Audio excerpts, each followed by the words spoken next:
அன்பு அலட்சியமாகும் இடத்தில் கோபம் கடமையை செய்கிறது.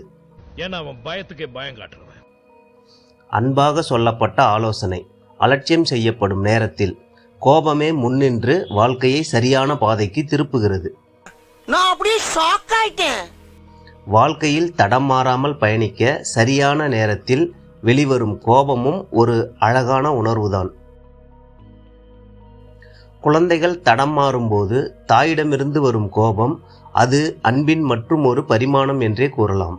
யார் இந்த பையன்? வாழ்க்கையை புரிந்து கொள்ளவும் சூழ்நிலைகளை சமாளிக்கவும் கற்றுக் கொடுக்கும் தந்தையின் கோபம் என்றுமே பேரழகுதான்.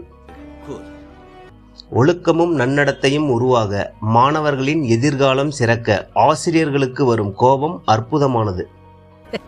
Smart boy. கலைகளை பிழையில்லாமல் கற்கவும் சமுதாயத்தில் நமக்கான அங்கீகாரத்தை பெறவும் குருவின் கோபம் அவசியமாகிறது.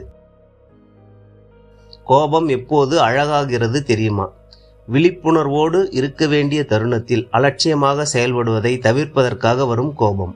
இது நம்ம லிஸ்ட்லயே இல்லையே. அடேங்கப்பா. எல்லா நேரத்திலும் கோபப்படுவது சூழ்நிலைகளை சிக்கலாக்கும். தேவைப்படும் நேரத்தில் கோபத்தை வெளிப்படுத்தாமல் இருந்தால் வாழ்க்கையை கேள்விக்குறியாகும். அவன் இந்த உலகத்துக்கு ஏதோ சொல்ல விரும்புறான். உங்களின் கோபம் ஒருவரின் வாழ்க்கையை சிறப்பாக மாற்றி அமைக்கும் என்றால் தயவு செய்து கோபப்படுங்கள். இத ஆட்டோ பின்னாடியே எழுதி வைக்கலாமே. தேவைப்படும் நேரத்தில் அளவோடு வெளிவரும் கோபம் என்றுமே பேரழகு.